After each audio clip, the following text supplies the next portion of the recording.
nothing but Star Wars. Give me the Star Wars. Don't let them end. Bienvenidos, worldwide fans of our planet's hottest entertainment with an edge from a galaxy far, far away. I'm En Fuego here, welcoming you to my namesake program once again, Enfuegotainment. That's right, and yes, this is going to be covering none other than another portion of the Clone Wars Legacy initiative of sorts, as it became called. Yes, this is none other than written by Christie Golden, based on an 8-part story arc that was originally supposed to be actual episodes of the Clone Wars television series. Now, I couldn't find any information if it was specified if it was supposed to be season 7, season 8. I mean, they had planned 2 seasons ahead by the time the show was canceled upon the Lucasfilm acquisition by Disney. But this is none other than Dark Disciple. There's interestingly enough a foreword by none other than, I believe it's Katie Lucas, none other than daughter of Georgie himself. Yeah, she actually helped write a bunch of these episodes and contributed to just the scripting of this story arc, and then in turn Christie came and adapted it to novel form, and it is very much obviously for more adult readers, which I appreciate the hell out of, man. And it is really the continuing story and just kind of ending the story arc for none other than Ventress herself. That's right. So former apprentice of Count Dooku, who he in turn betrayed, killed all of her, dark sisters, all that different stuff. I mean, they did some terrific stuff with her, and making her almost like a wild card, like Joker of sorts, that was neither separatist or part of the Republican stuff. And especially by like the later seasons of the show, her character had become so fascinating to me as just this full-on rogue character that had even at one particular time, if I remember correctly, teamed up with Obi-Wan too. In one of those later episodes from in the last few seasons of the show. So just getting more information about what happened to her character afterwards was really, really fascinating in here. And we also get this character Voss, who we saw in an arc, if I remember correctly, it was when Zero the Hutt, you had Obi-Wan and Voss teaming up, and he was this badass dude with like dreads, and he had this like yellow tattoo across his face and stuff, and he had like this power of sight almost, where he could touch items and he could just see the history of them, things that had happened before, and he could also, that had a little bit of foresight, I felt like too. So I mean, he was a dope character that I'm really glad that in this particular story arc they came back to. And you have to figure, if it was going to be 8 episodes of the show, Dark Disciple was it's some hefty storytelling here. And it was originally released July 7th of 2015. That was in hardcover form, and then the following March there was a paperback that y'all can track down. But being in this current state of it's a lot tougher to obtain physical media because of stores closing down and all kinds of craziness. This is one of the first Star Wars videos that I have done since all of this wackiness started happening across the world. So obviously I'm like, well, if I can't track this down, because Star Wars Season 7 of the Clone Wars is going on Disney+, and I had already done an episode about the son of Dathomir, the stuff with none other than Darth Maul and what happened with him and his story arc, after his brother was killed, and, all this different stuff with, him being betrayed by Sidious. I mean, the really great stuff in that comic book, which was originally Dark Horse, and then Marvel migrated it over and re-released it once they, them and Disney finally owned the property and whatnot. But I mean, that stuff was rad, but this might be even more badass because of the fact that it is so much of a higher level of theme. This is in a lot of ways kind of it's a Bonnie and Clyde tragic romance kind of thing without really, spoiling stuff, but it's also about redemption. It ties up so many fascinating loose ends. It adds so much more richness to the Clone Wars universe, and it's also like a constantly keep you second guessing sort of scenario that involves betrayal, it's just very heavy lifting, and so I listened to the audiobook on Audible because of the fact that I couldn't track down a physical copy, and I listened to it all in the span of a day. So I just cranked it for because I don't listen at the 1 speed. I listen to just a little bit faster, because the regular audio books are kind of slow sometimes. But the dope thing about the Star Wars ones especially, and having both read and listened to like Master and Apprentice last year and Dooku Jedi Lost, there's some really awesome stuff within those in the audio versions, because there's sound effects, and Mark Thompson, the narrator in this case, I mean, they do different voices, and very convincingly, I might add. And so, I mean, you've got, this story has all of your typical, Clone Wars cast, and Mark does a fantastic job with all of them, from Yoda to Dooku to, Anakin and Obi-Wan and Ventress. And I mean, Voss coming back is cool. It's obviously, different voice acting, but still, convincing and cool. And just there's a little bit more of an embodiment of like swagger, almost, to a degree. Not that wasn't like in the character before, but voice acting this time is really terrific for him, I must admit. And just basis of the story to bring you up to speed is, essentially the Jedi Order is deciding to, without even cluing Palpatine into it, they have decided that the only way that they can end this war that's raged on for like over 3 years, I think they mentioned at one particular point in time in this, at this particular point, so you at least know how far into this particular period of the prequels it is. And they're like, we have to do something that the Jedis probably find against our philosophy, our theology. We need to send in a rogue assassin undercover to assassinate Dooku. Not just bring him into capture and bring him to justice and all this other stuff. You need to send in a spy and kill him.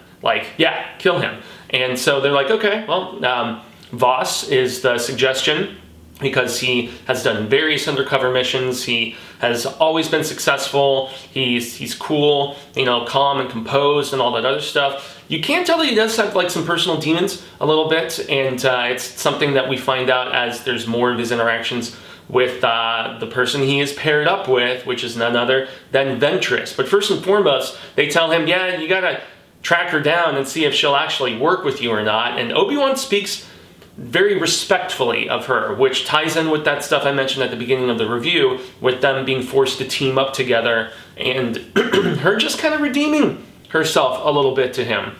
And so he vouches for her. They in turn send Voss to find her. And so first and foremost, Voss has to go, down into, those lower, slummy, gritty, criminal levels of Coruscant, and start hanging around in bars and try to figure out where the hell she might be, first and foremost. Runs into Bossk, who is actually used a lot in the prequels, I've noticed. A lot of the bounty hunter stuff, where for a character that we only saw in one scene in the original trilogy to become so much more in-depth, and I mean, he's not immensely fleshed out, but he's involved in a lot of different storylines and stuff like that, and he's involved in this one too. So, Voss goes in and sits down and starts trying to like search for information, and he brings her up, and then there's obviously some contempt, and you probably remember if you've watched the Clone Wars that she kind of screwed over Boba, and that one particular mission that they went on together with a bunch of the different bounty hunters and whatnot,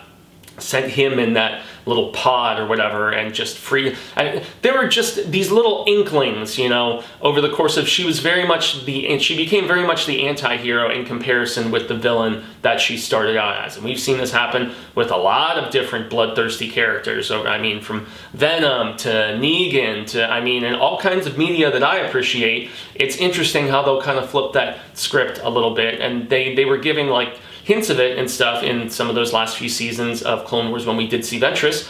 And this is kind of where it goes, I hate to use the term like, oh, it's the Ventress redemption tour, but remember, she did start out as a Jedi, master killed, turned to the dark side, then screwed over by her, her dark, master and everything in Dooku, and that's where, she went back to, her sisters and mother on Dathomir and everything. And so, yeah, man, it's fascinating to see Voss first and foremost track her down, attempt to charm her, and then she reluctantly brings him on after he kind of proves his worth and his merit and his skill. And what starts out as just the most mildest of flirtatiousness, which he initiates, he starts to kind of win her over a little bit. and it in turn becomes a deep love, you know, and it's just it's, dare I say, endearing the way it all plans out. And but she almost opens up Pandora's box with him, because of the fact that she takes him to Dathomir and she tells him of the extensive history as she's training him. And there's this really cool, you know, with the dark side of the Force, getting him prepared. And yet the one thing she stresses is that you cannot give yourself completely over to the dark side, because it will consume you completely. She was somehow able to turn away from it and just use it to her liking, hence the anti-hero aspect that I mentioned. And so she trains him within it for this, you know, assassination attempt on Dooku, and in turn he's captured. And that's about maybe the halfway point of the book, and it's where I really don't necessarily want to go into too much more detail, but it's really about, you know, him struggling with going over to it completely,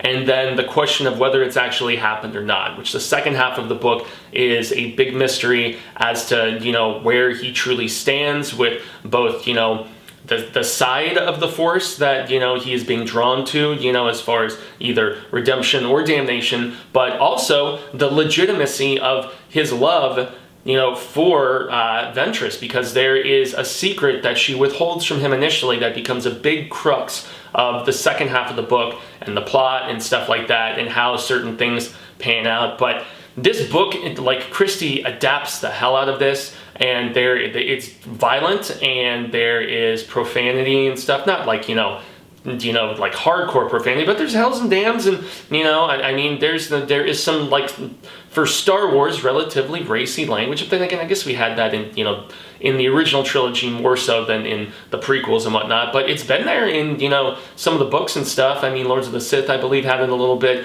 Dooku, maybe a little bit. I also have just recently filmed a review of the Tarkin novel that I read before this, but, you know, with the Clone Wars being back on, I'm saving that review for a later day, because that book was damn good as well. So I have really been enjoying the expansion of things, both, you know, within the Clone Wars and then in that period between the Clone Wars and the original trilogy. I have never watched Rebels all the way through, so after I'm done with, I'm doing a video about all of my favorite episodes of the Clone Wars, which I'm probably holding off on until after season 7 is finished. But so I'm going to do that, and then I'm going to start watching Rebels and do some reviews of that, and continue the comic coverage, and continue checking out all of these different books that I have found to be, you know, pretty masterfully written and a heck of a lot of fun. This is you definitely feel just the sexual tension, dare I say, and yet just the temptation for both, you know, giving yourself into, you know, desires beyond the Jedi Order for Voss, and then, you know, also for Ventress, like realizing that there is still good left within her, and him bringing that out of her, but then her in turn bringing darkness into him. It's like, it's such a weird dichotomy. And one of my favorite scenes in the entire book, though, is where they have just finished up, like, the most smooth job, you know, as like a bounty hunting duo that they have had up until that point. And they were rewarded with some of this, you know, space pirate, like, you know, pricey, exquisite alcohol or whatever. And the two of them have some drinks together, and they start to really open up to each other for the first time, talking about personal history, talking about, you know, it's funny. The one thing that really stuck out to me the most was there is this point where he starts asking her about her past, and she's like, yeah, I have a past, but, you know, it doesn't really have any happy endings. And then she's like, what about you? You know, what's your story, so to speak? And he's like, he sits there very cathartically, and he'd been kind of putting her off about, you know, if he was actually like really, really drunk or not, and loose lips sinking ships and all that. But he's like, you know, I don't really have a story. And he's kind of thinking to himself about how he's done a lot of things, you know, that growing up, you know, as a very young Padawan in the Jedi Temple and everything. And, you know, I mean, he's like, I've done a lot of things for other people, but I don't really feel like I have a story of my own. And, you know, that's the question that's proposed there is, well, is it better to have a story without any happy endings, or to not have a story at all? And I thought that was a very cathartic point in the book, and it really just kind of solidified their fascination and their growing affection, not just of a friendly colleague variety. And but yes, there's still so many other levels, as I said, of whether the Jedis are compromising their philosophy and their beliefs by trying to kill this person. And in turn, in the back half of the book, there's a point where some people are being taken prisoner, and this is something that's explored in Mace Windu's comic book, which is interesting, is about how he has a differing philosophy than a lot of the other members on the council. And that is something that comes out in this, where he is very willing to execute as opposed to capture, which in turn is what Obi-Wan, decides to do and stuff. And I mean, even in the Master and Apprentice book that Claudia Gray did, there was, the fact that, those like Qui-Gon, who went against, the traditions of the Council and the Jedi way, really rubbed him the wrong way. That's why you once again see these differing philosophies between, him and Windu. And so besides at the core,